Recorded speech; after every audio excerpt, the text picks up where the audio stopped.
En las profundidades del océano, en una era anterior a la nuestra, existió uno de los depredadores más formidables que haya surcado los mares de nuestro planeta. Este coloso de las profundidades no era otro que el megalodón, cuyo nombre significa diente grande. El megalodón reinó supremo en los océanos hace aproximadamente entre 23 y 3.6 millones de años, durante el período Cenozoico. Con una longitud que podía alcanzar los 18 metros, el megalodón era 3 veces más grande que el gran tiburón blanco de nuestros días. Este gigante marino tenía una fuerza de mordida que podría destrozar huesos y caparazones con facilidad. Sus dientes, que llegaban a medir más de 18 centímetros de largo, eran afilados y cerrados, ideales para desgarrar la carne de sus presas. Las presas del megalodón incluían grandes cetáceos, tortugas marinas y otros mamíferos marinos. Este superdepredador era capaz de atacar incluso a las ballenas más grandes, utilizando su velocidad y potencia para infligir heridas letales. Su estrategia de caza a menudo implicaba atacar las aletas y la cola de sus presas, inmovilizándolas antes de asestar el golpe mortal. La mayoría de lo que sabemos sobre el megalodón proviene de los dientes fosilizados que se han encontrado en todo el mundo. Estos dientes, con su tamaño impresionante y su estructura única, son evidencia de la magnitud y el poder de esta criatura. Sin embargo, a pesar de su dominio, el megalodón se extinguió hace unos 3.6 millones de años. Las razones exactas de su desaparición siguen siendo objeto de debate entre los científicos. Una teoría sugiere que los cambios climáticos globales enfriaron los océanos, afectando las poblaciones de presas del megalodón y reduciendo su hábitat. Otra teoría postula que la competencia con otras especies emergentes de tiburones y cetáceos contribuyó a su declive. Los movimientos de las placas tectónicas y la transformación de los mares también podrían haber jugado un papel crucial. Aunque el megalodón ya no existe, su legado perdura en los mitos y leyendas marinas. Los océanos aún guardan sus secretos, y cada nuevo descubrimiento de un diente fosilizado nos recuerda la existencia de este titán de los mares. El megalodón representa no solo el poder y la majestuosidad de la naturaleza, sino también la fragilidad de las especies frente a los implacables cambios del tiempo. En los abismos insondables de nuestros océanos, donde la luz apenas penetra, recordamos al megalodón como un símbolo de la grandeza de la vida prehistórica.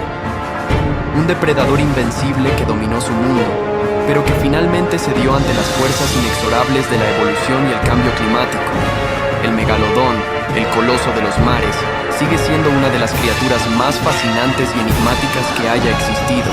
Si bien el megalodón es considerado como uno de los mayores y más poderosos depredadores en la historia de los vertebrados, los científicos difieren sobre si se habría parecido más a una versión más robusta del gran tiburón blanco, el tiburón peregrino, Cetorinus maximus, o el tiburón tigre de arena, Carcharias taurus. La mayoría de las estimaciones del tamaño del megalodonte se extrapolan de los dientes, con estimaciones de longitud máxima de hasta 18 metros y estimaciones de longitud promedio de 10,5 metros. Las estimaciones sugieren que sus grandes mandíbulas podrían ejercer una fuerza de mordida de hasta 110.000 a 180.000 newtons. Los restos fósiles indican que este tiburón gigante tuvo una distribución cosmopolita, con áreas de cría en zonas costeras cálidas.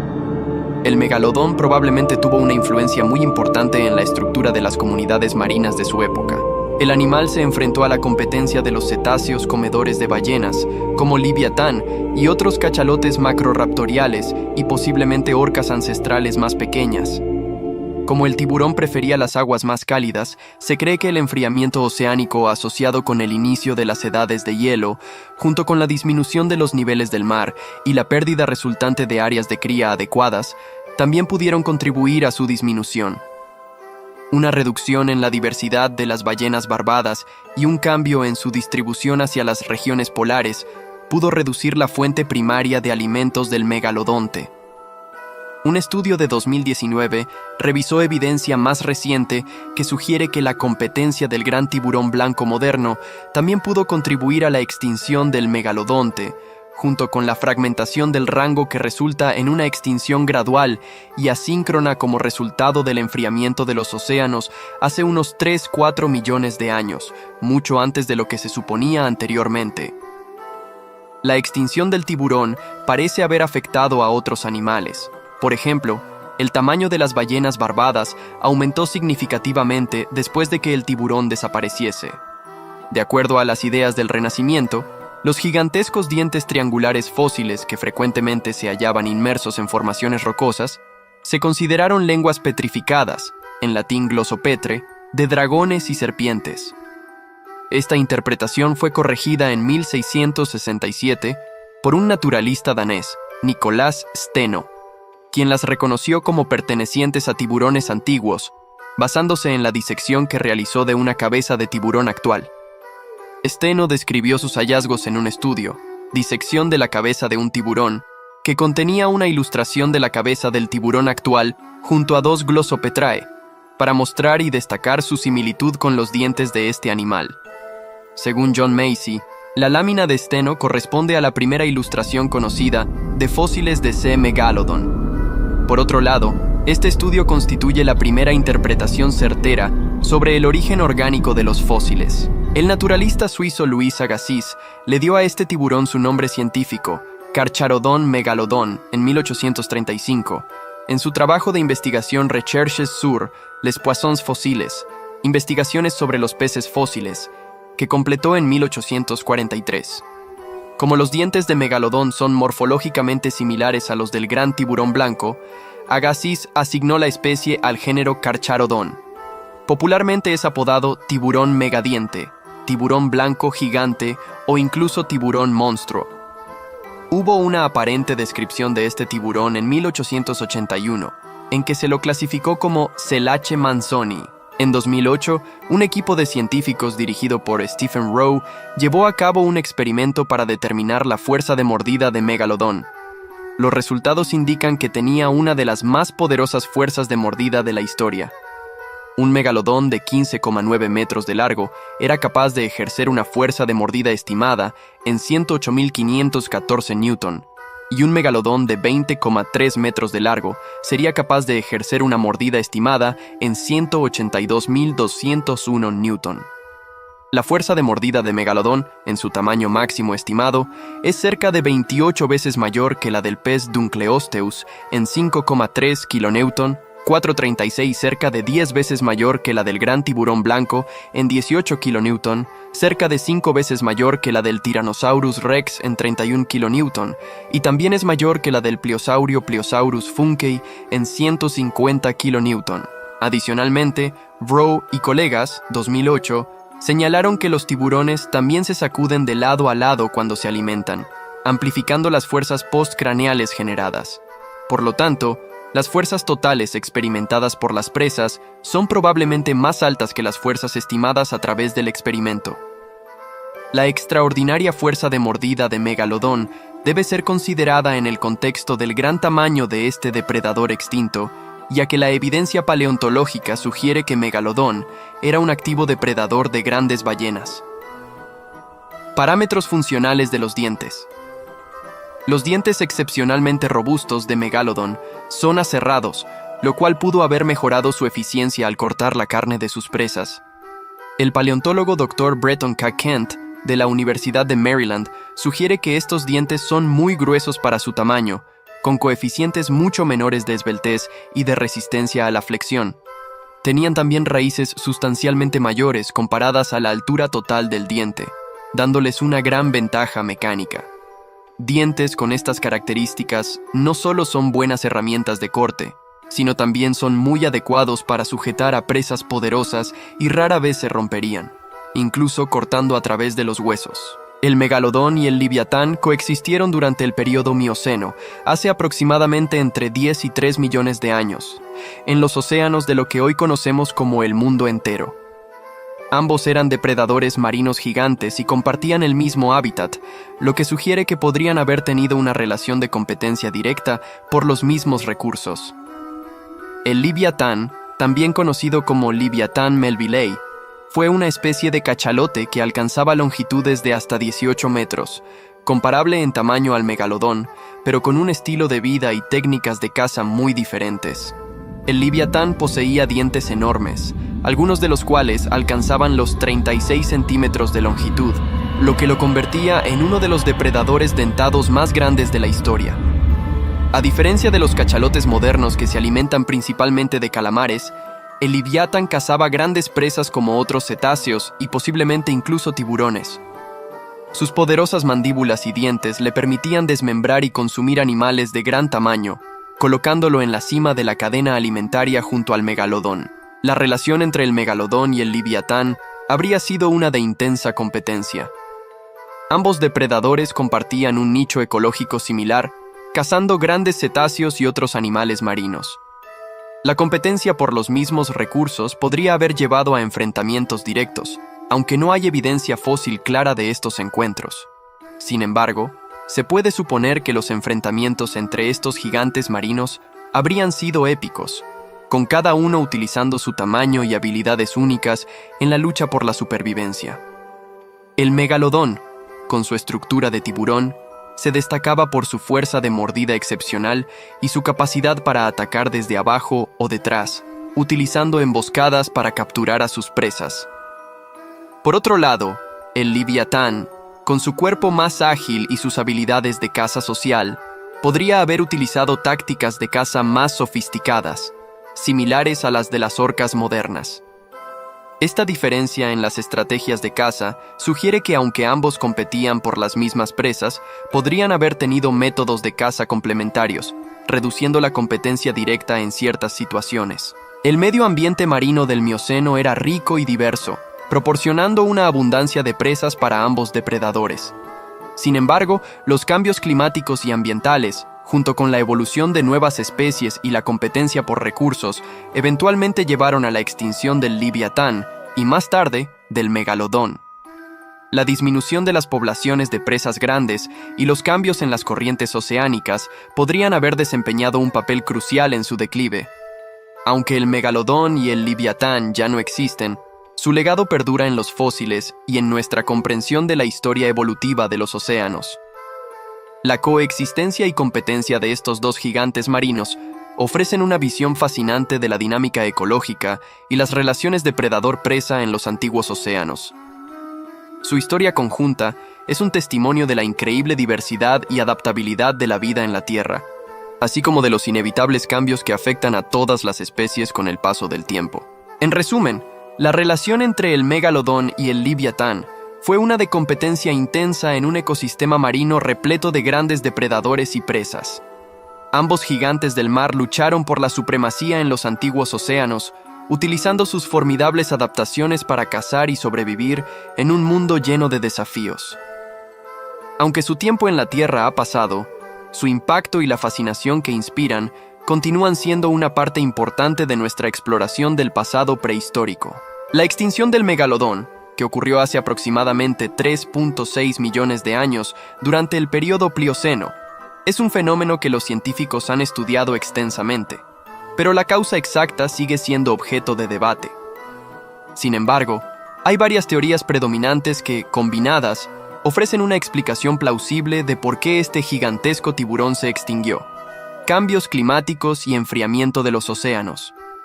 Durante el Plioceno, la Tierra experimentó significativos cambios climáticos que resultaron en el enfriamiento de los océanos. Este enfriamiento habría afectado las áreas donde el megalodón podía vivir y cazar. Los tiburones, siendo animales de sangre fría, dependen de temperaturas del agua relativamente cálidas para mantener su metabolismo. La disminución de las temperaturas del agua habría reducido su hábitat adecuado y dificultado su capacidad de cazar y reproducirse eficientemente. Disminución de presas. El megalodón se alimentaba de grandes cetáceos, como ballenas, y otros grandes mamíferos marinos. Con el enfriamiento de los océanos y los cambios ambientales, muchas de las especies de presas del megalodón también experimentaron declives en sus poblaciones, o migraron a áreas más frías donde el megalodón no podía seguirlas. Esta reducción en la disponibilidad de grandes presas habría ejercido una presión significativa sobre la supervivencia del megalodón. Competencia con otros depredadores. Durante el mismo periodo, otros depredadores marinos emergieron o se volvieron más eficientes. Los antepasados de los tiburones blancos modernos y las orcas, ballenas asesinas, comenzaron a evolucionar y a llenar nichos ecológicos similares. Estos depredadores eran más adaptables a las condiciones cambiantes y, en algunos casos, podían cazar de manera más eficiente en las nuevas condiciones ambientales, superando al megalodón en la competencia por las presas. Cambios en los niveles del mar y tectónica de placas. Los cambios en los niveles del mar y la tectónica de placas también podrían haber contribuido a la extinción del megalodón. La reorganización de los océanos y la creación de nuevas corrientes oceánicas podrían haber alterado los ecosistemas marinos y afectado la distribución de las presas y el hábitat del megalodón. Estos cambios geológicos también habrían impactado las rutas de migración y los sitios de crianza de los animales marinos, dificultando aún más la supervivencia del megalodón. Impacto de los fenómenos astronómicos. Algunos estudios han sugerido que los impactos de meteoritos y otros fenómenos astronómicos durante el Plioceno podrían haber causado cambios ambientales bruscos, contribuyendo a la extinción de muchas especies, incluido el megalodón. Estos eventos habrían exacerbado los cambios climáticos y ambientales ya en curso. En resumen, la extinción del megalodón fue probablemente el resultado de una combinación de factores ambientales y ecológicos. Los cambios climáticos, la disminución de presas, la competencia con otros depredadores, los cambios en los niveles del mar y la tectónica de placas, y posiblemente eventos astronómicos, todos jugaron un papel en el declive de este gigante de los mares. La interacción de estos factores creó un ambiente en el que el megalodón no pudo sobrevivir, llevándolo a su eventual extinción. Si el megalodón, el tiburón más grande que haya existido, viviera entre nosotros en la actualidad, el impacto en los ecosistemas marinos y en la sociedad humana sería profundo y multifacético. Este depredador gigante, con una longitud de hasta 18 metros y dientes de más de 18 centímetros, cambiaría drásticamente la dinámica de los océanos. En términos ecológicos, la presencia de un superdepredador como el megalodón alteraría las cadenas alimenticias marinas. Grandes mamíferos marinos, como ballenas y delfines, se enfrentarían a una nueva y formidable amenaza. Esto podría provocar una disminución en las poblaciones de estos animales, afectando a su vez a los ecosistemas que dependen de ellos. Los grandes tiburones blancos, considerados los depredadores ápice actuales, podrían ser desplazados o incluso cazados por el megalodón, cambiando aún más la estructura de las comunidades marinas. Desde una perspectiva humana, la existencia del megalodón tendría enormes implicaciones para las industrias pesqueras y el turismo. Las áreas de pesca en alta mar podrían convertirse en zonas peligrosas, ya que los megalodón podrían atacar los barcos, atraídos por las grandes concentraciones de peces. Las comunidades costeras que dependen de la pesca sufrirían pérdidas económicas debido a la disminución de poblaciones de peces y la amenaza constante de estos gigantes. El turismo marino, como el buceo y las excursiones en barco, también se vería afectado. La perspectiva de encontrar un megalodón en su hábitat natural podría atraer a turistas en busca de emociones fuertes, pero también plantearía riesgos significativos.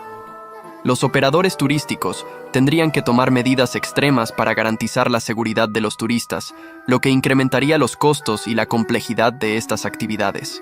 Imagina un enfrentamiento titánico en las profundidades oscuras y misteriosas de un océano prehistórico, un encuentro entre dos colosos marinos que dominaban sus respectivos períodos: el megalodón, el gigantesco tiburón que reinaba en los mares del Mioceno y Plioceno, y el Mosasaurus, el formidable reptil marino del Cretácico tardío.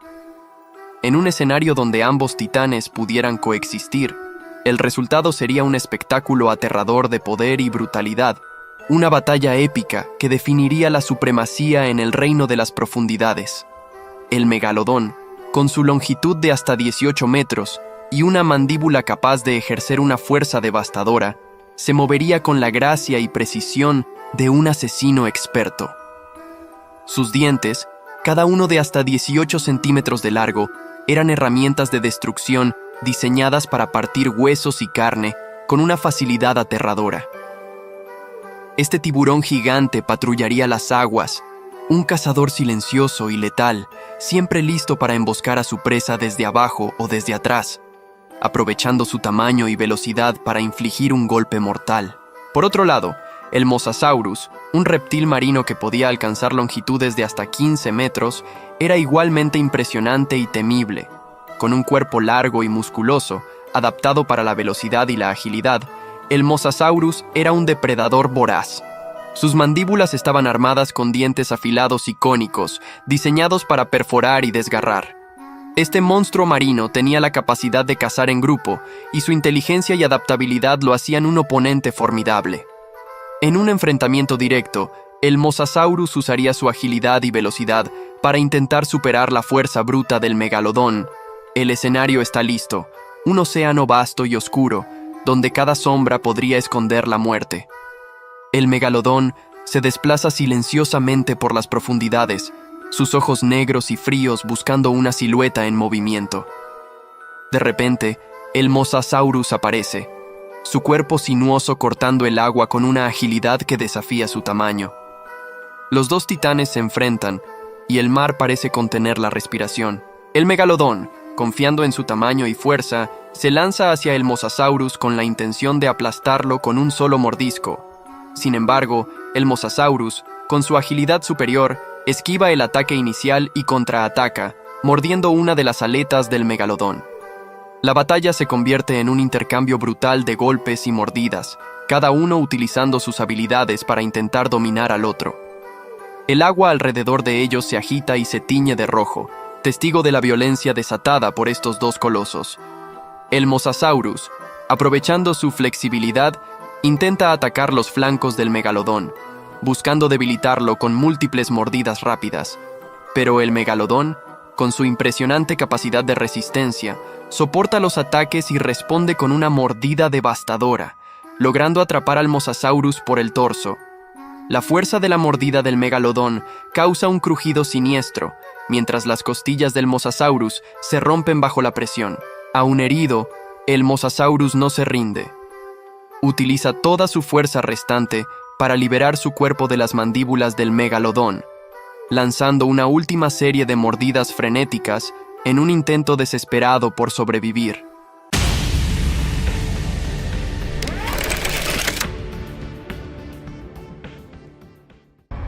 La titanoboa es una serpiente prehistórica gigante que vivió hace aproximadamente 60 millones de años durante el período Paleoceno, poco después de la extinción de los dinosaurios. Es considerada la serpiente más grande conocida en la historia de la Tierra, con estimaciones que sugieren que podía alcanzar longitudes de hasta 12-15 metros y pesar alrededor de 1 tonelada. Este colosal reptil habitaba en lo que hoy es América del Sur, en particular en lo que ahora es Colombia. Su nombre, titanoboa, deriva de la combinación de titán, en referencia a su tamaño masivo, y boa, por su similitud con las serpientes modernas de la familia Boidae. La titanoboa era un depredador formidable que se cree que se alimentaba principalmente de peces y otros animales acuáticos, aunque debido a su tamaño, también habría sido capaz de cazar mamíferos y reptiles más pequeños que compartían su hábitat. Su existencia se conoce principalmente a través de fósiles encontrados en la formación Cerrejón en Colombia, donde se han descubierto numerosos restos fósiles bien conservados de esta especie. Estos fósiles han proporcionado valiosa información sobre la anatomía y el comportamiento de la titanoboa, así como sobre el clima y el medio ambiente en el que vivió. La titanoboa es un recordatorio fascinante de la diversidad y la magnitud de la vida en la Tierra en el pasado, y su descubrimiento ha generado un gran interés y estudio en el campo de la paleontología. Su tamaño y naturaleza impresionante la convierten en una figura destacada en el mundo de los reptiles prehistóricos. Dada su enorme tamaño y su hábitat predominantemente acuático, se cree que la titanoboa se alimentaba principalmente de una variedad de presas que compartían su entorno. Aunque no hay evidencia directa de su dieta, los científicos han realizado inferencias sobre las posibles presas de la titanoboa basándose en su tamaño y en el análisis de su anatomía. Dado que vivía en un ambiente tropical, se estima que la titanoboa habría tenido una dieta diversa que incluía principalmente peces grandes y otros animales acuáticos. es probable que cazara especies de peces grandes que habitaban en los cuerpos de agua cercanos, como pirañas, bagres y otros peces grandes que vivían en los ríos y lagos de la región. Además de los peces, la titanoboa podría haber cazado otros animales acuáticos, como tortugas, cocodrilos y mamíferos semiacuáticos que se aventuraban cerca de los cuerpos de agua donde vivía la serpiente. Su tamaño masivo y su fuerza le habrían permitido capturar y alimentarse de estas presas con relativa facilidad. También es posible que la titanoboa cazara animales terrestres que compartían su entorno, como pequeños mamíferos, aves y reptiles. Sin embargo, debido a su tamaño y su adaptación al agua, es probable que las presas terrestres fueran menos comunes en su dieta en comparación con las acuáticas. En resumen, la titanoboa probablemente se alimentaba de una variedad de presas, principalmente peces grandes y otros animales acuáticos, pero también podría haber cazado ocasionalmente presas terrestres que compartían su hábitat. Su posición dominante como superpredador habría tenido un impacto significativo en el ecosistema en el que vivía. Dada su impresionante tamaño y su posición en la cadena alimentaria como uno de los principales depredadores de su época, es poco probable que la titanoboa tuviera depredadores naturales en su hábitat. Sin embargo, es importante considerar que ningún animal está completamente exento de riesgos, y aunque la titanoboa era un formidable depredador, aún podría haber enfrentado ciertos peligros. Es posible que, como otros grandes reptiles y animales prehistóricos, la titanoboa haya enfrentado competencia con otros depredadores contemporáneos que ocupaban nichos ecológicos similares. Aunque no hay evidencia directa de depredadores específicos que cazaran a la titanoboa, es probable que otros grandes reptiles como cocodrilos prehistóricos u otros animales carnívoros de su tiempo fueran potenciales competidores por recursos y presas en su entorno. Además, aunque no eran depredadores directos, los cambios en el clima y el medio ambiente podrían haber representado amenazas para la titanoboa y otros organismos de la época. Por ejemplo, eventos climáticos extremos o cambios en la disponibilidad de alimentos podrían haber tenido un impacto significativo en la población y la supervivencia de la titanoboa. En resumen, aunque la titanoboa era un depredador dominante en su entorno, es probable que haya enfrentado competencia con otros grandes reptiles y riesgos ambientales que podrían haber afectado su supervivencia y éxito como especie. Sin embargo, en términos de depredadores naturales directos, es poco probable que la titanoboa haya tenido muchos en su época debido a su tamaño y posición en la cadena alimentaria. La titanoboa vivió durante el período Paleoceno, aproximadamente hace 60 millones de años, poco después de la extinción de los dinosaurios. Durante este tiempo, compartió su entorno con una variedad de otras criaturas prehistóricas, tanto terrestres como acuáticas. Algunos de los animales que habrían sido contemporáneos de la titanoboa incluyen cocodrilos prehistóricos. Habría varios tipos de cocodrilos gigantes que compartían el hábitat acuático de la titanoboa. Estos cocodrilos podrían haber sido competidores por presas y recursos en los cuerpos de agua donde vivían. Tortugas gigantes. Había especies de tortugas de gran tamaño que habrían compartido los ríos y lagos con la titanoboa. Estas tortugas podrían haber sido presas potenciales para la serpiente gigante. Peces prehistóricos. En los cuerpos de agua cercanos, habría una variedad de peces de gran tamaño que habrían sido presas comunes para la titanoboa. Estos podrían incluir especies como pirañas gigantes y otros peces carnívoros. Mamíferos primitivos. Aunque los mamíferos de la época Paleoceno eran pequeños en comparación con los mamíferos modernos, habría habido varios tipos de mamíferos primitivos que compartían el hábitat terrestre con la titanoboa. Estos podrían haber sido presas potenciales o competidores por recursos en el ecosistema. Otros reptiles y serpientes. Además de los cocodrilos, habría otros reptiles y serpientes que compartían el mismo hábitat que la titanoboa. Estos podrían haber incluido varias especies de serpientes más pequeñas y otros reptiles terrestres. Estos son solo algunos ejemplos de los tipos de animales que habrían compartido el entorno con la titanoboa durante su época. Su presencia en el ecosistema habría sido parte de un complejo y diverso conjunto de interacciones entre las especies que habitaban la región en ese momento. La titanoboa, al igual que muchas otras especies prehistóricas, se extinguió hace aproximadamente 58 millones de años. al final del período Paleoceno.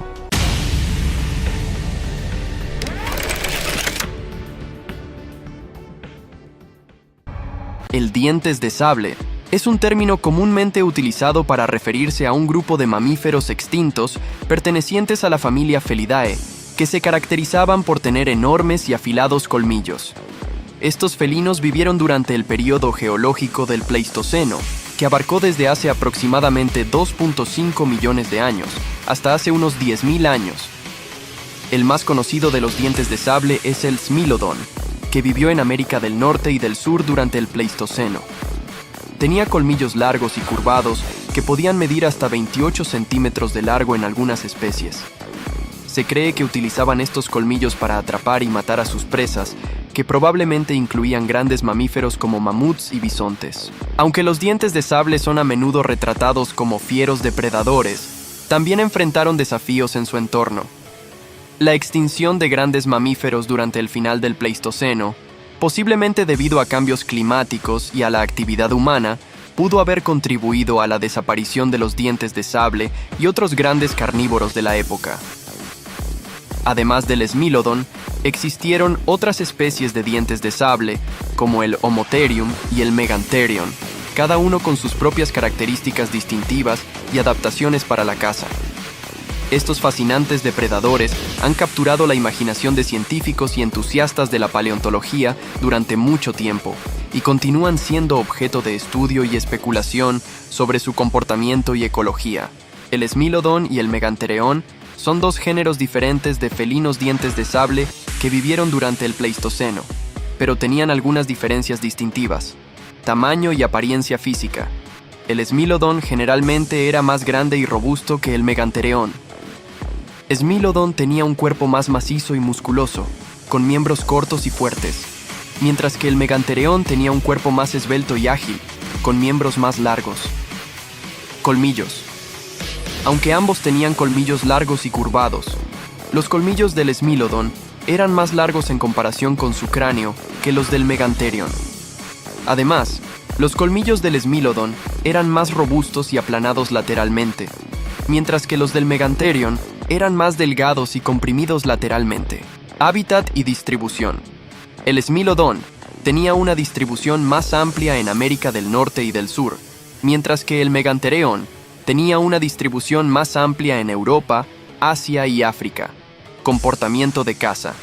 Se cree que el Smilodon tenía un enfoque de caza más especializado, utilizando sus colmillos para atrapar y someter a presas grandes, posiblemente esperando emboscarlas desde la maleza. En contraste, el Megantherium se cree que tenía un estilo de caza más ágil y menos dependiente de los colmillos, posiblemente cazando presas más pequeñas y rápidas. Estas diferencias sugieren adaptaciones y nichos ecológicos ligeramente diferentes para cada especie de felino dientes de sable, lo que podría haber permitido que coexistieran en algunos hábitats durante el Pleistoceno. El estilo de vida del Smilodon, al igual que el de otros felinos dientes de sable, está sujeto a interpretación basada en evidencia fósil y en analogías con especies felinas modernas. Aquí hay algunas características principales que se creen sobre el estilo de vida del Smilodon. Caza de presas grandes. Se cree que el Smilodon era un cazador de presas grandes, probablemente mamíferos herbívoros como mamuts, bisontes y caballos prehistóricos. Sus colmillos largos y afilados sugieren que eran adaptaciones para perforar y desgarrar la carne de presas grandes. Es posible que el Smilodon emboscara a sus presas, esperando en la vegetación para atacar en un momento oportuno. Dependencia de sus colmillos. A diferencia de los felinos modernos que suelen matar a sus presas con mordidas en la garganta, se cree que el Smilodon dependía más de sus colmillos para someter a sus presas. Una vez que habían herido a su presa con los colmillos, probablemente esperaban a que la presa debilitada sucumbiera antes de comenzar a alimentarse. Comportamiento social. Se ha especulado sobre el comportamiento social del Smilodon, con algunas evidencias que sugieren que podrían haber vivido en grupos familiares o manadas. Esto se basa en la presencia de fósiles de Smilodon encontrados en asociaciones cercanas entre sí, lo que indica que podrían haberse agrupado o interactuado en cierta medida. Competencia con otros depredadores. Durante el Pleistoceno, el Smilodon habría competido por recursos y presas con otros grandes depredadores como los lobos gigantes, como el Canis dirus, y los osos pardos prehistóricos. Esta competencia habría moldeado su ecología y comportamiento de caza. En resumen, el Smilodon era un cazador especializado en presas grandes, que dependía en gran medida de sus colmillos para capturar y someter a sus presas. Su estilo de vida incluía probablemente un comportamiento social en grupo y la competencia con otros grandes depredadores por recursos en su entorno. Durante su periodo de existencia, el Smilodon, al igual que otros grandes depredadores del Pleistoceno, podría haber enfrentado competencia y confrontaciones con otros grandes carnívoros que compartían su hábitat y dieta. Sin embargo, no hay un enemigo específico identificado como el principal de Smilodon. En ese entorno, los grandes depredadores como los lobos gigantes, como el Canis dirus, los osos pardos prehistóricos e incluso otros felinos como el Homotherium podrían haber representado competencia por presas y territorios. Además, Smilodon podría haber tenido enfrentamientos ocasionales con humanos prehistóricos, aunque estos encuentros no necesariamente serían los principales enemigos, ya que los humanos no siempre eran depredadores directos de estos animales. La dinámica de las relaciones entre estos diferentes depredadores prehistóricos habría sido compleja y variada según el lugar y el periodo de tiempo específicos. El Smilodon y otros felinos dientes de sable se extinguieron al final del Pleistoceno, hace aproximadamente 10.000 años. Este periodo coincide con el final de la última glaciación y marca el comienzo del periodo geológico conocido como el Holoceno, durante el cual estamos actualmente.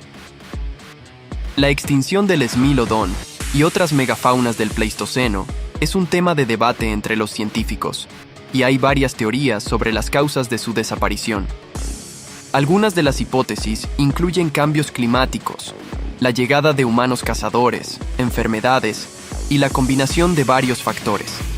Es probable que múltiples factores hayan contribuido a la extinción de estos impresionantes depredadores y otros grandes mamíferos de la época. Es posible que los primeros humanos, como los cazadores-recolectores del Paleolítico, hayan interactuado con el Smilodon y otros grandes mamíferos del Pleistoceno. Sin embargo, la evidencia directa de la caza de Smilodon por parte de los humanos es limitada y controvertida. Se han encontrado restos de Smilodon en yacimientos arqueológicos que sugieren que los humanos y estos felinos podrían haber coexistido en el mismo periodo de tiempo y espacio. Algunos fósiles de Smilodon muestran evidencia de fracturas que podrían haber sido causadas por armas de caza, como lanzas u otros artefactos líticos. Sin embargo, estas marcas también podrían haber sido causadas por encuentros con otros animales o durante la lucha entre individuos de la misma especie. La caza de grandes mamíferos por parte de humanos durante el Pleistoceno es un área activa de investigación en la paleoantropología y arqueología.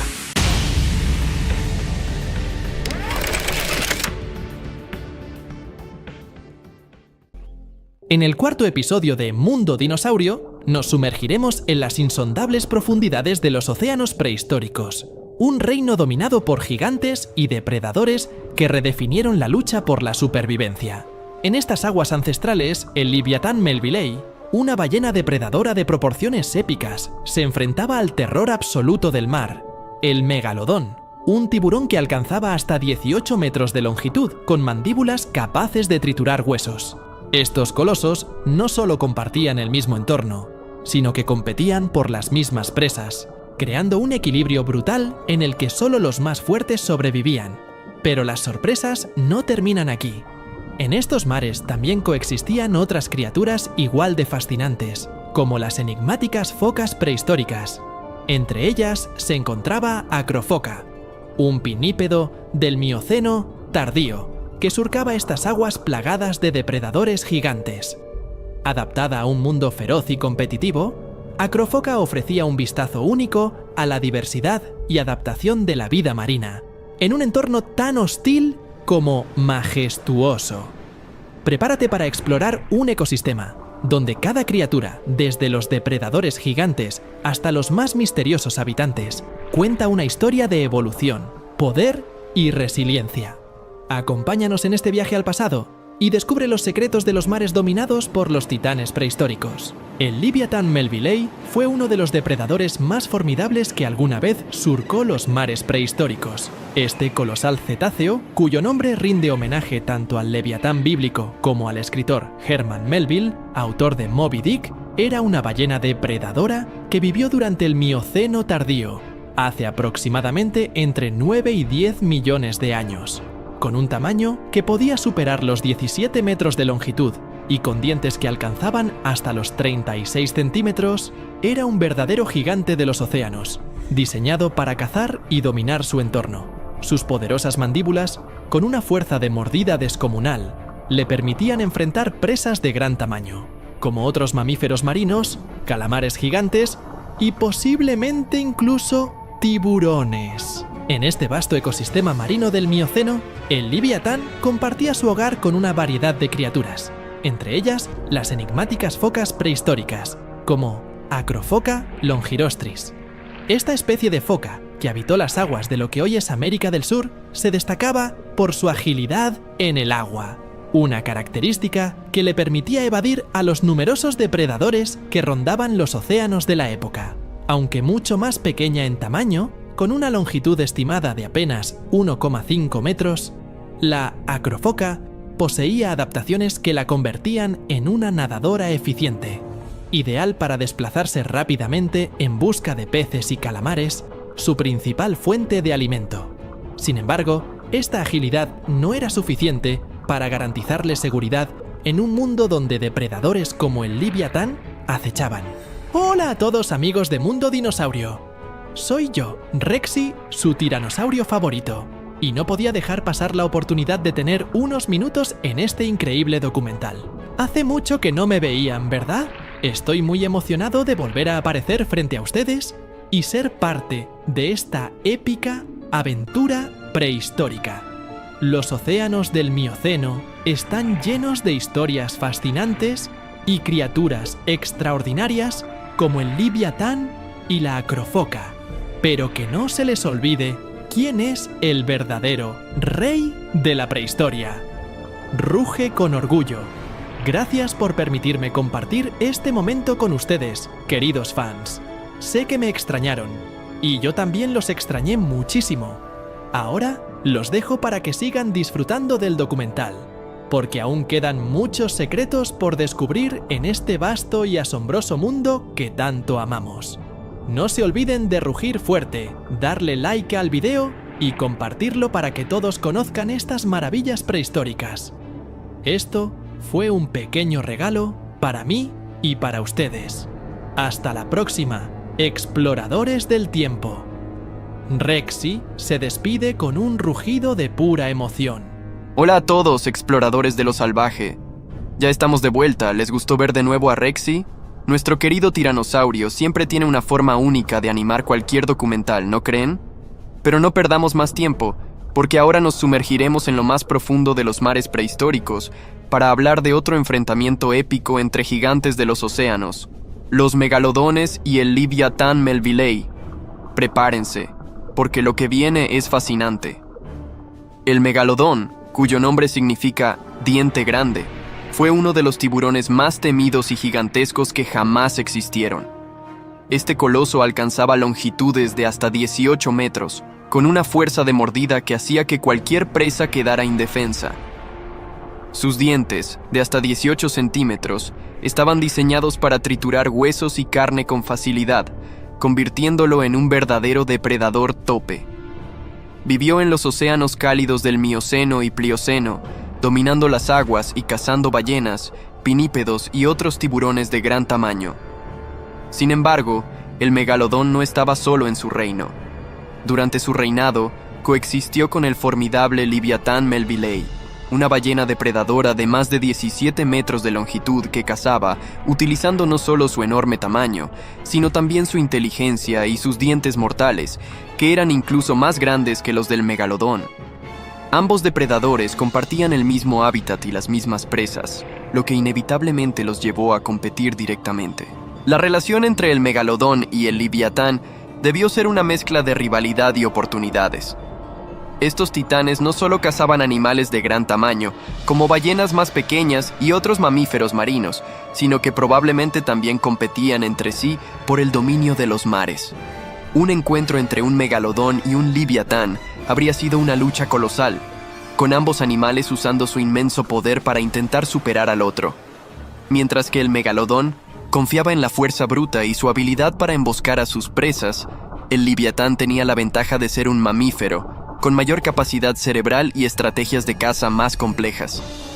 Sin embargo, estos enfrentamientos probablemente no eran comunes, ya que ambos preferirían evitar un combate que pudiera resultar fatal para cualquiera de los dos. La coexistencia entre el megalodón y el leviatán también nos muestra cómo los océanos prehistóricos eran ecosistemas increíblemente diversos y competitivos. Estas criaturas colosales desempeñaban roles esenciales en la cadena trófica, controlando las poblaciones de sus presas y manteniendo el equilibrio en el ecosistema. Pero también es un recordatorio de cómo incluso los depredadores más grandes no estaban completamente a salvo. La competencia por recursos limitados y las presiones ambientales eventualmente contribuyeron a su extinción. Así que, mientras seguimos explorando estas fascinantes criaturas, no podemos evitar imaginar cómo habría sido nadar en un océano donde un megalodón podría emerger de las sombras o un leviatán podría atacar con sus temibles mandíbulas. Los mares del pasado eran un lugar tan aterrador como emocionante. Pero ahora sigamos adelante, porque aún hay más secretos por descubrir en este épico viaje por el tiempo. Acompáñenme. ¡Cuidado! Se nos ha cruzado un megalodón en el camino. Este coloso marino, con su cuerpo imponente y su mandíbula descomunal, parece estar patrullando estas aguas en busca de su próxima presa. Imaginen por un momento el impacto de nadar junto a esta máquina de cazar de hasta 18 metros de longitud, con una mordida capaz de triturar huesos en segundos. Pero no olvidemos que, en estas aguas prehistóricas, el megalodón no estaba solo en la cima de la cadena alimenticia. También debía enfrentarse al feroz leviatán Melvillei, un depredador igualmente impresionante, que no solo competía con el megalodón, sino que en ocasiones lo cazaba. La lucha entre un leviatán y un megalodón habría sido un espectáculo titánico, una batalla de estrategias y fuerza bruta. El megalodón, con su cuerpo ágil para emboscadas y su mandíbula llena de dientes en forma de cuchilla, habría intentado un ataque rápido y directo, buscando desgarrar partes vulnerables del leviatán, como las aletas o el abdomen.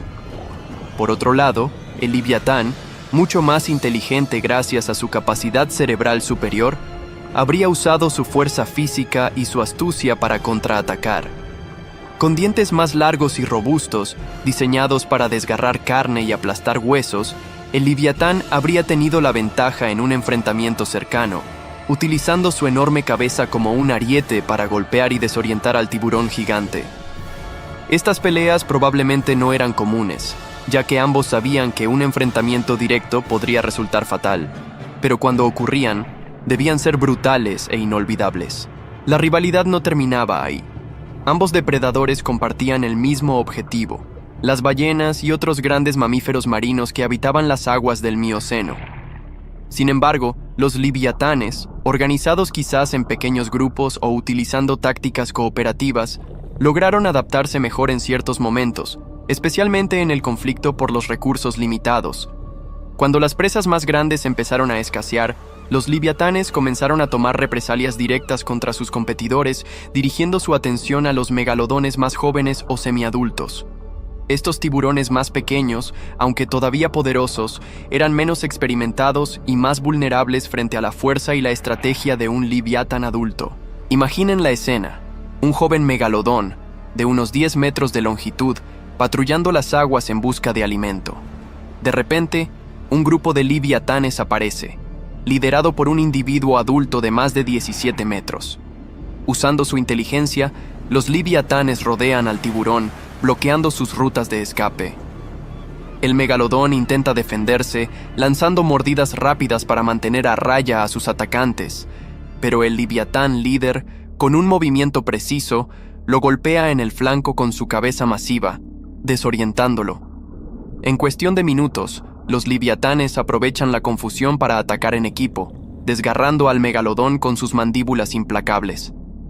Este tipo de comportamiento no solo garantizaba su supervivencia, sino que también demostraba la ventaja que ofrecía la inteligencia en un mundo donde el tamaño y la fuerza no siempre eran suficientes. Estas represalias de los leviatanes contra los megalodones más jóvenes probablemente tuvieron un impacto en la dinámica de los océanos prehistóricos. Si bien el megalodón seguía siendo un depredador formidable, estos enfrentamientos con los leviatanes habrían reducido su población juvenil, afectando su capacidad de dominación a largo plazo. Esto, combinado con los cambios climáticos y la disminución de las grandes presas, contribuyó eventualmente al declive de ambos gigantes. Sin embargo, mientras estuvieron presentes, los mares del Mioceno fueron un escenario de competencia feroz, con dos de los depredadores más icónicos de la historia luchando por la supremacía en un mundo lleno de misterios y peligros. Qué increíble habría sido presenciar este enfrentamiento de titanes en las profundidades de un océano salvaje y primitivo. En las profundidades del océano prehistórico, donde el peligro acechaba detrás de cada sombra, el Leviatán Melvillei no solo era un competidor, sino también el verdadero estratega del mar.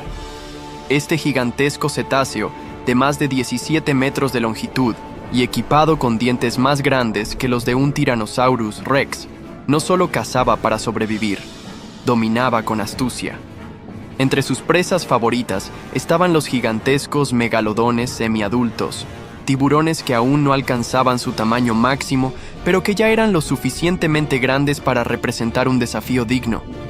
Sin embargo, el Leviatán no era un simple cazador, era un depredador calculador, un maestro de la persecución y el acoso, capaz de coronarse como el verdadero apex de su época. El océano no era un lugar seguro para los jóvenes megalodones. Mientras estos tiburones intentaban afianzar su lugar como depredadores en el vasto ecosistema marino, los leviatanes los acechaban en las sombras. Con su inteligencia superior, estos colosos marinos implementaban estrategias de caza que superaban cualquier táctica de emboscada que un megalodón pudiera imaginar.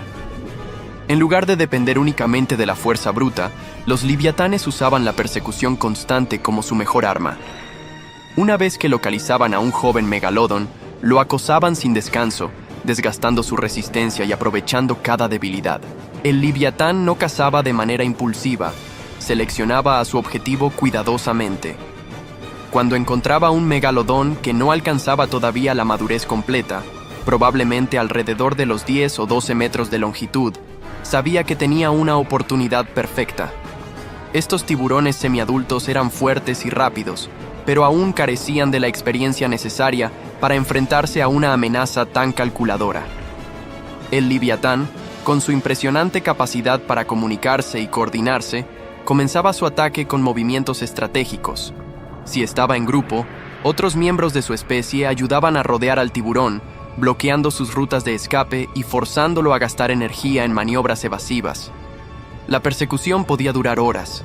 El megalodón intentaba zafarse, usando su agilidad para cambiar de dirección y su poderoso cuerpo para aumentar la distancia. Pero el leviatán, con pulmones capaces de soportar inmersiones prolongadas, sabía cómo esperar. Usaba su imponente cuerpo como un ariete, embistiendo al tiburón para desorientarlo y obligándolo a mantener un ritmo frenético que no podía sostener indefinidamente. Una vez que el megalodón mostraba signos de fatiga, el leviatán daba el golpe final. Con una precisión quirúrgica, lanzaba mordidas a las aletas y al abdomen del tiburón, inmovilizándolo. En esos momentos, la lucha dejaba de ser una cuestión de fuerza y se convertía en un espectáculo de dominio absoluto. Lo más aterrador de estas cacerías era la naturaleza metódica del leviatán. No actuaba impulsivamente. Cada movimiento estaba diseñado para desgastar y someter. Este comportamiento, junto con su capacidad para trabajar en equipo, lo convertía en el depredador apex por excelencia. Mientras que el megalodón dependía de emboscadas rápidas para atrapar a sus presas, el leviatán no temía una persecución prolongada. Sabía que su combinación de fuerza, resistencia y estrategia siempre lo ponía en ventaja, especialmente contra rivales jóvenes e inexpertos. A lo largo de miles de años, estas cacerías furtivas moldearon el ecosistema marino del Mioceno. Los megalodones semiadultos, constantemente acosados y perseguidos por los leviatanes, enfrentaron una presión evolutiva implacable. Esto no solo limitó su capacidad de alcanzar la madurez en grandes números, sino que también permitió que los leviatanes reforzaran su posición como los gobernantes indiscutibles de los mares.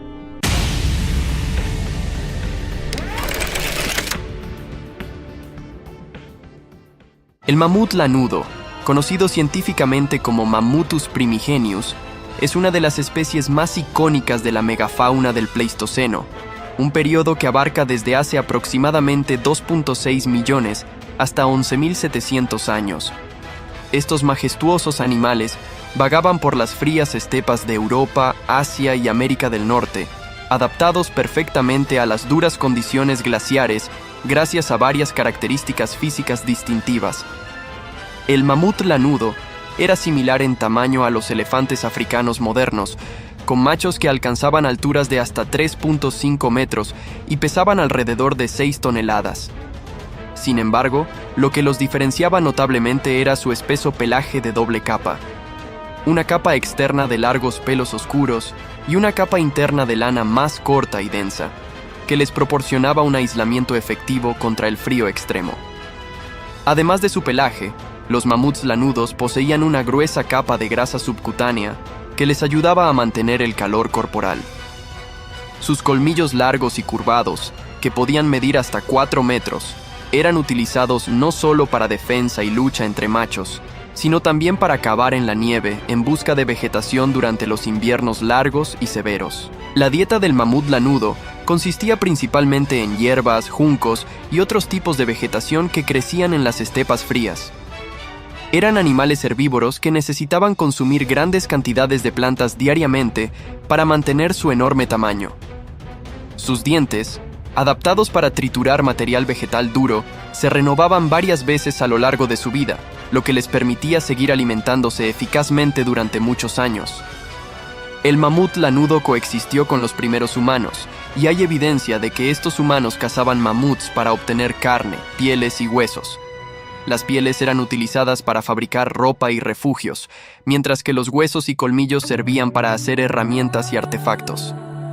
Las pinturas rupestres y esculturas descubiertas en diversas partes del mundo también indican que los mamuts lanudos ocupaban un lugar importante en la vida y la cultura de estos pueblos prehistóricos. La extinción del mamut lanudo, que ocurrió hace aproximadamente 4.000 años, es un tema de intenso debate entre los científicos. Las teorías más aceptadas sugieren que una combinación de factores contribuyó a su desaparición. El cambio climático al final de la última glaciación provocó un calentamiento global que alteró significativamente su hábitat, reduciendo la disponibilidad de su principal fuente de alimento. Al mismo tiempo, la presión de caza por parte de los humanos pudo haber acelerado su declive. Hoy en día, el mamut lanudo sigue siendo objeto de fascinación tanto para el público en general como para los científicos. Los descubrimientos de mamuts congelados en el permafrost siberiano han proporcionado una cantidad significativa de información sobre su biología y ecología. Estos especímenes congelados, algunos de los cuales están increíblemente bien preservados, permiten a los investigadores estudiar el ADN del mamut lanudo, lo que ha llevado a discusiones sobre la posibilidad de clonar a estos animales y traerlos de vuelta a la vida en un proceso conocido como de extinción. El mamut lanudo no solo es un símbolo de la vida en la edad de hielo, sino también una ventana crucial para entender la historia de nuestro planeta y la interacción entre especies durante uno de los periodos más fríos de la historia de la Tierra. A medida que la ciencia avanza, los mamuts lanudos continúan capturando nuestra imaginación y expandiendo nuestro conocimiento sobre la vida prehistórica. El mamut lanudo no se extinguió de golpe debido al frío. De hecho, la extinción del mamut lanudo fue un proceso gradual que se produjo por una combinación de factores, y no por un único evento catastrófico relacionado con el frío. El final de la última glaciación, hace aproximadamente 10.000 a 12.000 años, trajo consigo un cambio climático significativo. A medida que el clima se fue calentando, los hábitats que los mamuts lanudos habían dominado durante miles de años comenzaron a cambiar drásticamente. Las vastas estepas heladas, ricas en pastos y plantas que constituían la dieta de los mamuts, se transformaron en bosques y tundras menos adecuadas para su alimentación. Esta transformación del hábitat redujo la disponibilidad de alimentos adecuados para los mamuts, lo que afectó negativamente a sus poblaciones. Además del cambio climático, la presión de caza por parte de los humanos también jugó un papel crucial en la extinción del mamut lanudo. Los humanos que coexistieron con los mamuts cazaban estos animales por su carne, pieles y huesos. La caza intensiva, junto con el deterioro de su hábitat, contribuyó a una disminución significativa de sus poblaciones. Las pruebas arqueológicas, como los restos de campamentos humanos y herramientas de caza encontradas junto a huesos de mamut, sugieren que la caza fue un factor importante en su declive.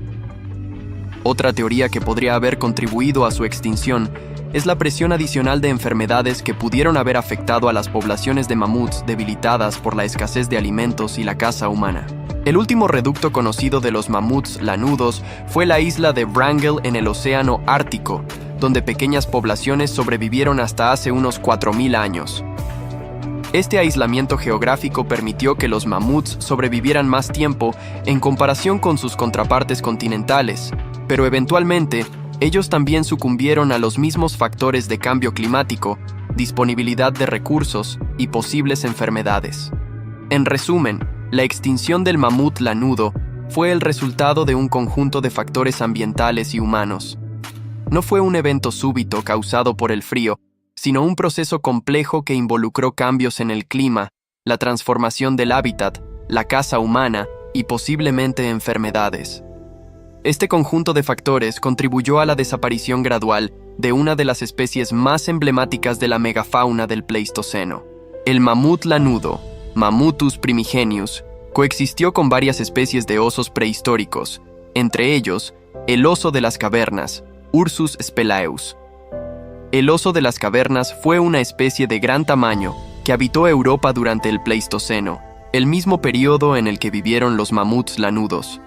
El oso de las cavernas, que se extinguió aproximadamente hace 24.000 años, era un herbívoro en gran medida, aunque también se cree que tenía una dieta omnívora similar a la de los osos modernos. Su coexistencia con los mamuts lanudos se daba en las frías estepas y tundras de Europa, donde ambos competían indirectamente por algunos de los mismos recursos vegetales, aunque no de manera directa o agresiva, debido a sus diferentes nichos ecológicos. En cuanto a los depredadores, el mamut lanudo era un animal demasiado grande para ser cazado regularmente por la mayoría de los carnívoros de su tiempo. No obstante, los mamuts jóvenes, enfermos o viejos, podían ser presas de grandes depredadores como los leones de las cavernas, los tigres dientes de sable y los lobos gigantes. Estos depredadores probablemente aprovechaban las oportunidades cuando los mamuts estaban en una posición vulnerable, pero los adultos sanos rara vez eran atacados debido a su tamaño y fuerza. La mayor y más significativa competencia que enfrentaron los mamuts lanudos fue la de los humanos prehistóricos. Los humanos cazaban mamuts no solo por su carne, sino también por sus pieles y huesos, que utilizaban para hacer ropa, refugios y herramientas. La caza intensiva por parte de los humanos pudo haber ejercido una presión considerable sobre las poblaciones de mamuts, especialmente en combinación con los cambios ambientales que ya estaban afectando su hábitat. Además de la caza, los humanos también competían con los mamuts por el uso del mismo territorio y recursos. A medida que las poblaciones humanas crecían y se expandían, la ocupación de áreas por asentamientos humanos y la utilización de los mismos recursos vegetales y animales que los mamuts necesitaban para sobrevivir aumentaron la presión sobre las poblaciones de mamuts. En resumen, mientras que el mamut lanudo no tenía rivales naturales directos en términos de competencia uno a uno por el mismo nicho ecológico, sí enfrentaba competencia indirecta con otros grandes herbívoros y una presión significativa de los depredadores en determinadas circunstancias. Sin embargo, la competencia más crítica y determinante para su supervivencia provino de los humanos, quienes, a través de la caza y la expansión territorial, contribuyeron en gran medida a su eventual extinción. Otro oso prehistórico significativo que coexistió con el mamut lanudo fue el oso pardo, Ursus arctos, que todavía existe hoy en día y se encontraba en una amplia gama de hábitats que incluían regiones del norte de Eurasia y América del Norte. Aunque el oso pardo es más omnívoro y no tan especializado como el oso de las cavernas, ambos tipos de osos habrían interactuado con los mamuts en su entorno compartido. Aparte de estos, el oso de cara corta, Arctodus simus, que habitaba América del Norte, también coexistió con el mamut lanudo. El oso de cara corta era uno de los carnívoros más grandes de su tiempo, y aunque su dieta exacta es objeto de debate, se cree que era al menos parcialmente carnívoro y habría podido enfrentarse a los mamuts lanudos, especialmente a los jóvenes, enfermos o viejos, cuando se presentaba la oportunidad. La interacción entre los mamuts lanudos y estos osos prehistóricos se limitaba en gran medida a la competencia por recursos y, en algunos casos, a la depredación oportunista. Los osos, al ser en su mayoría omnívoros y carroñeros, podían aprovecharse de las carcasas de mamuts muertos o de los restos dejados por los humanos después de una caza. Sin embargo, los mamuts adultos, debido a su gran tamaño y fuerza, rara vez eran atacados directamente por estos osos. En resumen, el mamut lanudo coexistió con varios osos prehistóricos, incluyendo el oso de las cavernas, el oso pardo y el oso de cara corta. Si bien no competían directamente por los mismos recursos en un sentido agresivo, sus interacciones habrían sido parte del complejo ecosistema del Pleistoceno, donde la competencia por recursos y la depredación oportunista formaban parte de la dinámica natural. La relación entre los mamuts lanudos, Mammutus primigenius, y los humanos prehistóricos fue compleja y multifacética, caracterizada principalmente por la caza y la utilización de recursos, pero también por el respeto y la admiración que los humanos sentían hacia estos majestuosos animales.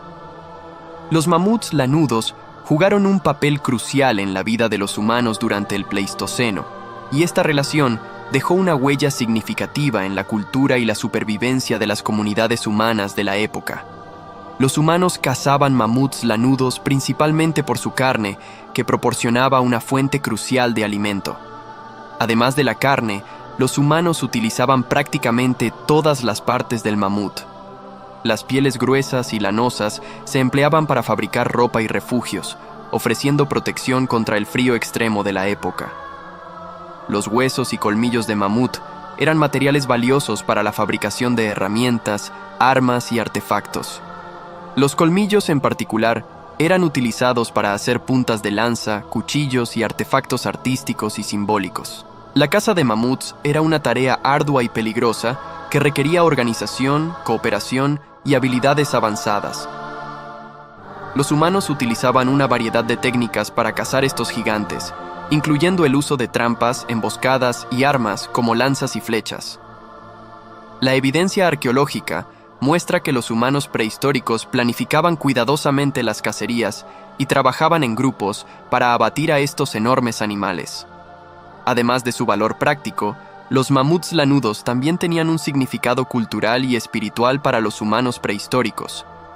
Las representaciones de mamuts en pinturas rupestres, esculturas y grabados encontrados en Europa y Asia sugieren que estos animales ocupaban un lugar importante en el arte y la mitología de las comunidades humanas. Estas representaciones artísticas indican un profundo respeto y admiración por los mamuts, que posiblemente eran vistos como símbolos de fuerza, resistencia y abundancia.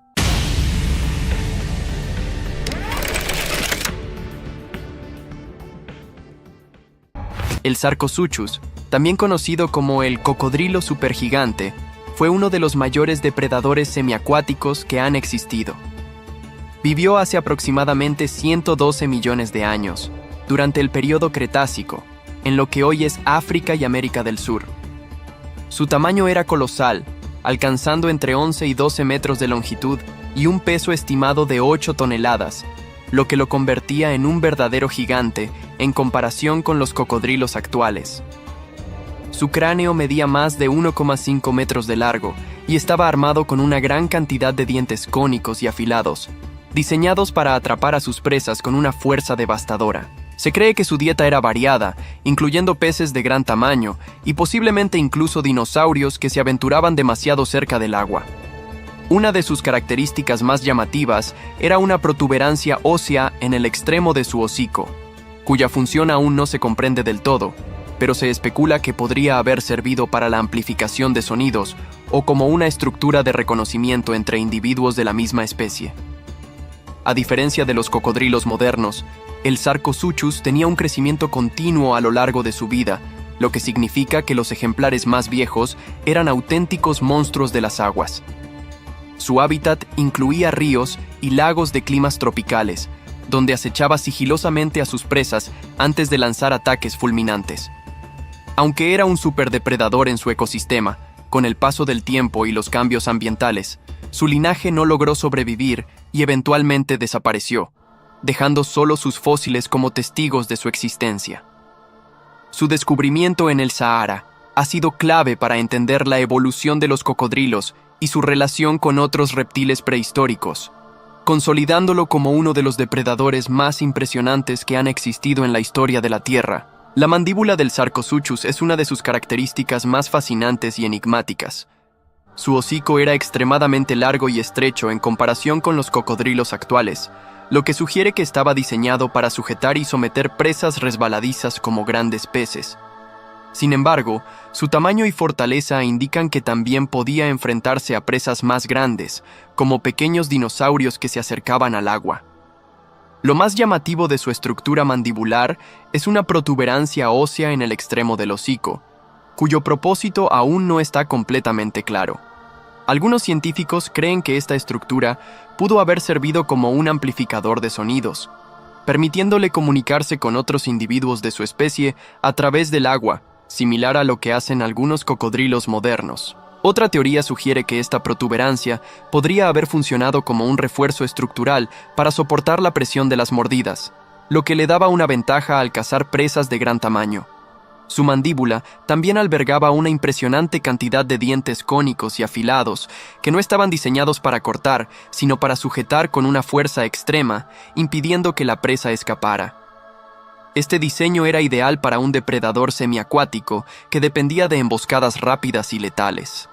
Además, a diferencia de los cocodrilos modernos, los estudios de su cráneo han revelado que el Sarcosuchus no tenía la misma especialización en cazar solo en el agua, lo que sugiere que pudo haber sido un depredador más versátil, capaz de atacar tanto en el medio acuático como en las orillas. Su mandíbula, con una estructura robusta y dientes perfectamente adaptados para sujetar y desgarrar, demuestra que era un cazador formidable en su ecosistema, consolidándose como uno de los reptiles más impresionantes que han existido en la historia de la Tierra. El Sarcosuchus era un superdepredador que dominaba los ecosistemas acuáticos del Cretácico temprano, y su dieta reflejaba su enorme tamaño y su impresionante capacidad de caza.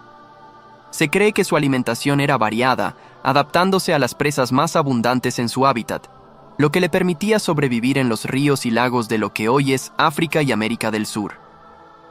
Una de sus principales fuentes de alimento eran los peces de gran tamaño, ya que su hocico largo y estrecho estaba diseñado para atrapar y sujetar presas resbaladizas con una fuerza increíble. Sus dientes cónicos y afilados eran ideales para perforar escamas gruesas y sujetar con firmeza a peces que podían alcanzar dimensiones considerables en aquellos tiempos. Sin embargo, su tamaño descomunal y su poderosa mordida sugieren que no se limitaba a la pesca y que también cazaba otros animales que se aventuraban cerca del agua. Se ha propuesto que el Sarcosuchus podía atacar a pequeños y medianos dinosaurios herbívoros que se acercaban a beber agua o a cruzar los ríos. Su táctica de caza pudo haber sido similar a la de los cocodrilos modernos, esperando pacientemente en aguas poco profundas hasta que una presa bajaba la guardia, para luego lanzarse con una velocidad sorprendente y atraparla con su mandíbula letal. Es posible que utilizara su enorme peso y fuerza para arrastrar a sus víctimas al agua y ahogarlas antes de devorarlas. Algunos investigadores han especulado que su enorme hocico, reforzado con una protuberancia ósea, podría haberle permitido enfrentarse incluso a dinosaurios carnívoros más pequeños o a otros reptiles semiacuáticos, compitiendo por territorio y alimento. Aunque su dieta exacta no puede conocerse con certeza, el análisis de su anatomía indica que tenía una gran ventaja como cazador, combinando la especialización en la pesca con la capacidad de atacar a grandes vertebrados terrestres. Su papel en el ecosistema era el de un depredador ápice, sin muchos rivales naturales que pudieran desafiar su dominio en los ríos y lagunas del Cretácico, lo que lo convertía en una auténtica pesadilla para cualquier criatura que se acercara demasiado a su territorio.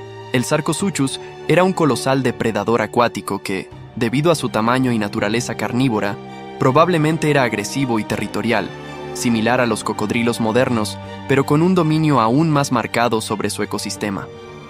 Su gran envergadura, que podía alcanzar hasta 12 metros de largo y un peso estimado de 8 toneladas, le otorgaba una presencia imponente en los ríos y lagos del Cretácico temprano, donde pocos animales podían desafiarlo sin correr el riesgo de ser atacados.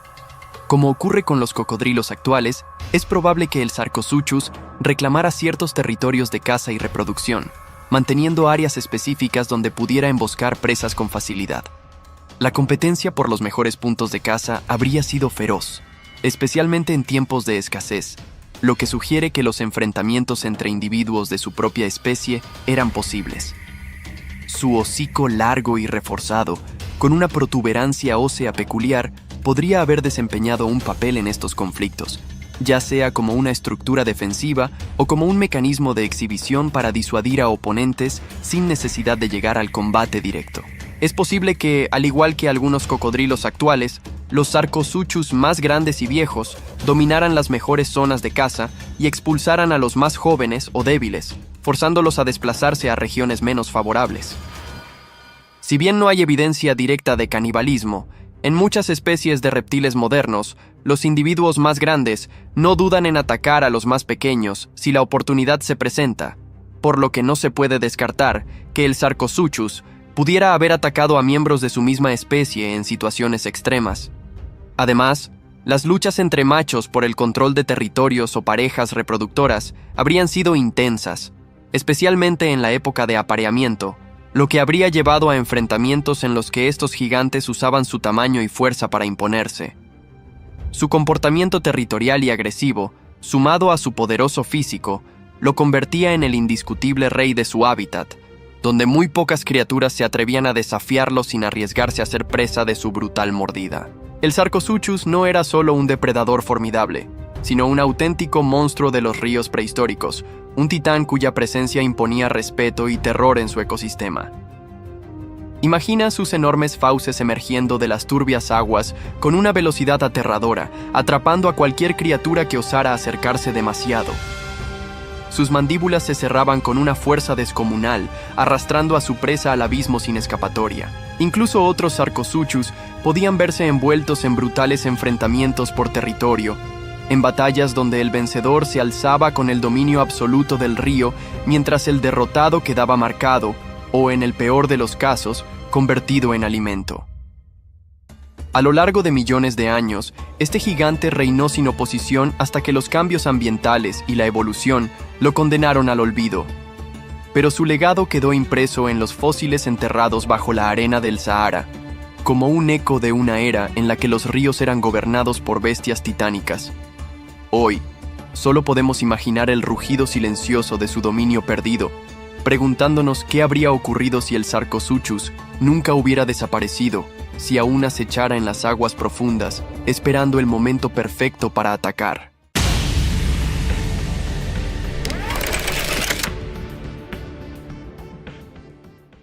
El Balaeniceps rex, comúnmente conocido como el pico zapato, es una especie de ave grande y única perteneciente a la familia Balaenicipitidae. Esta singular ave habita en los pantanos tropicales del África subsahariana, principalmente en países como Sudán del Sur, Uganda, Tanzania y Zambia. El pico zapato es fácilmente reconocible por su enorme y robusto pico en forma de zapato, de donde proviene su nombre. Este pico no solo es distintivo por su tamaño y forma, sino también por su funcionalidad, ya que le permite capturar presas grandes y difíciles de manejar.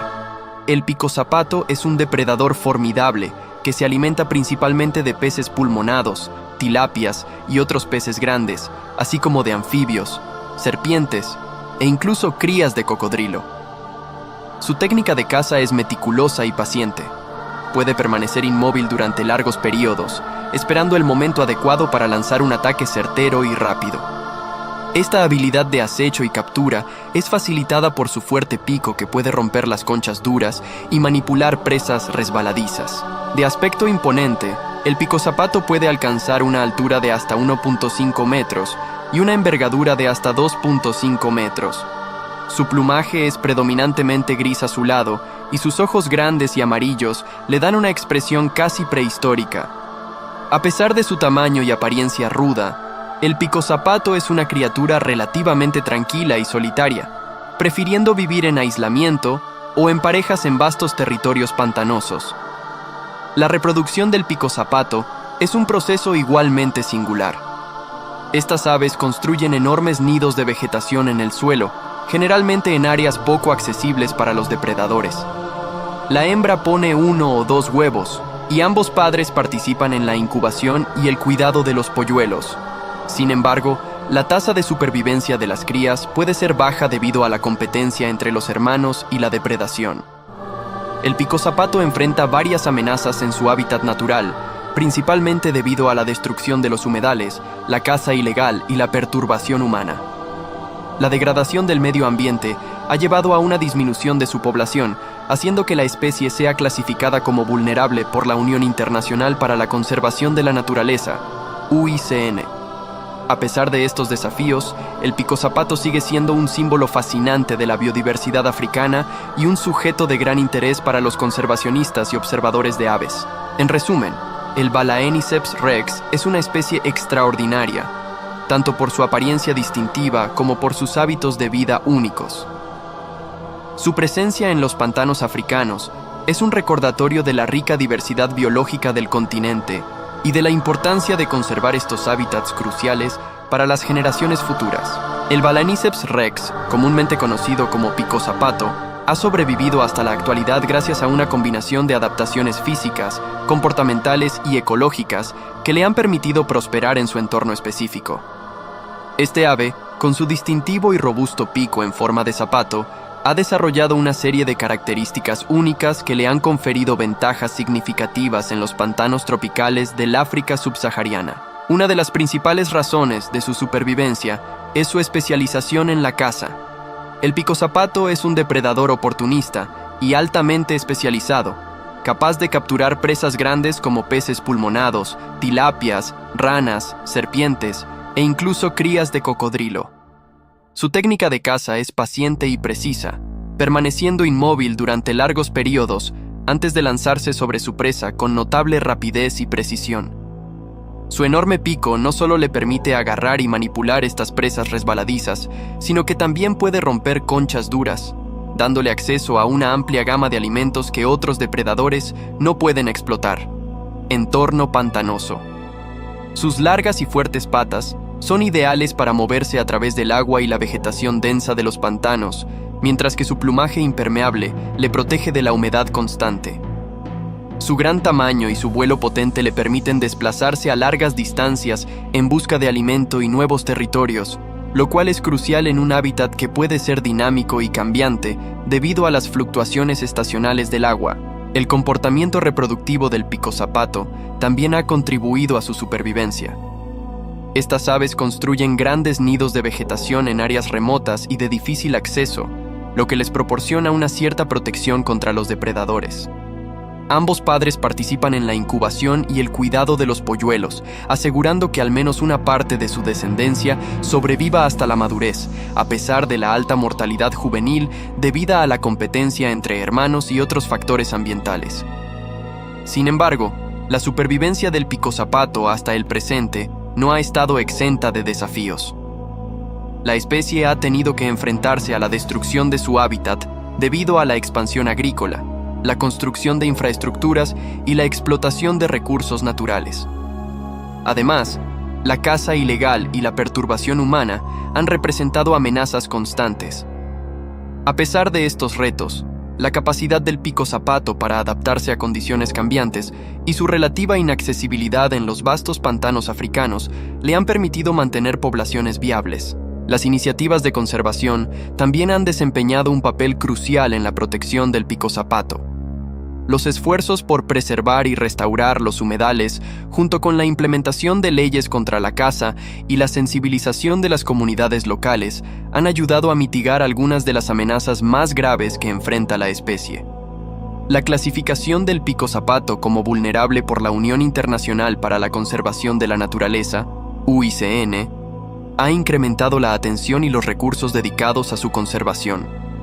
En resumen, el Balaeniceps rex ha sobrevivido hasta la actualidad gracias a su especialización en la caza, sus adaptaciones físicas y comportamentales y los esfuerzos de conservación. Estas características le han permitido adaptarse a un entorno específico y superar los desafíos naturales y antropogénicos que han surgido a lo largo del tiempo, asegurando su presencia continua en los pantanos de África.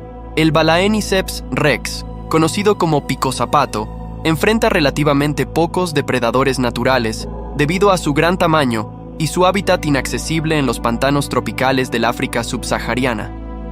Sin embargo, no está completamente libre de amenazas. Los depredadores principales del picozapato son los cocodrilos y las grandes aves rapaces, que pueden atacar a los individuos jóvenes o a los polluelos. Los cocodrilos, que comparten el mismo hábitat pantanoso, pueden representar una amenaza significativa, especialmente para los nidos que están cerca del agua. Las aves rapaces, como las águilas, también pueden aprovecharse de los polluelos desprotegidos cuando los padres no están presentes. Además de los depredadores naturales, los seres humanos son una de las mayores amenazas para el picozapato. La caza ilegal y la recolección de huevos pueden reducir significativamente las poblaciones locales. La destrucción del hábitat debido a la expansión agrícola, la construcción de infraestructuras y la explotación de recursos naturales también ha impactado negativamente en su número, al alterar los ecosistemas de los que dependen para sobrevivir. A pesar de estas amenazas, el picozapato ha desarrollado varias estrategias para protegerse y minimizar el riesgo de depredación. Su comportamiento solitario y su preferencia por áreas remotas y de difícil acceso ayudan a evitar encuentros con depredadores y humanos. Además, su gran tamaño y su poderoso pico le proporcionan una defensa eficaz contra muchos posibles atacantes. En resumen, aunque el picozapato enfrenta algunas amenazas de depredadores naturales como cocodrilos y grandes aves rapaces, así como de los humanos, su comportamiento adaptativo y su hábitat inaccesible le proporcionan una cierta protección, permitiéndole sobrevivir en un entorno hostil. El Balaeniceps rex, conocido como picozapato, emite un sonido característico que a menudo se describe como similar al de disparos.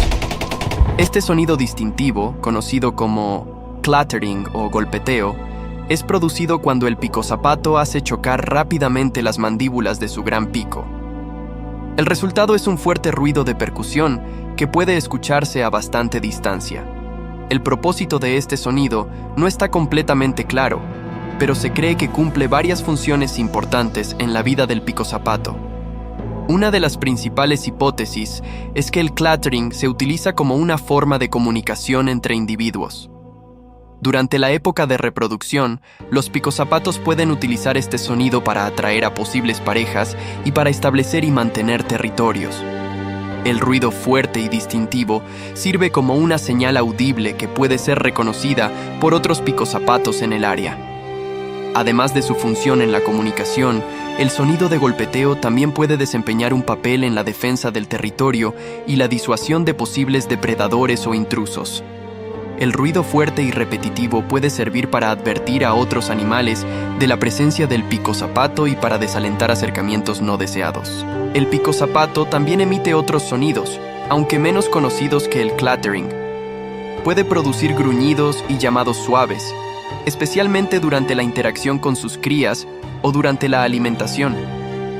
Estos sonidos son más sutiles y están destinados a la comunicación a corta distancia.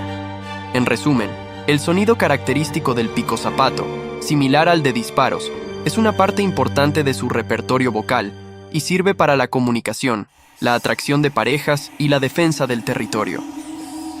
Este ruido distintivo es una adaptación que ha ayudado al picozapato a sobrevivir y prosperar en su entorno pantanoso, donde la visibilidad puede ser limitada y las señales auditivas son cruciales para la interacción entre individuos. Y así llegamos al final de nuestro fascinante recorrido por el mundo del Balaeniceps rex, el impresionante picozapato.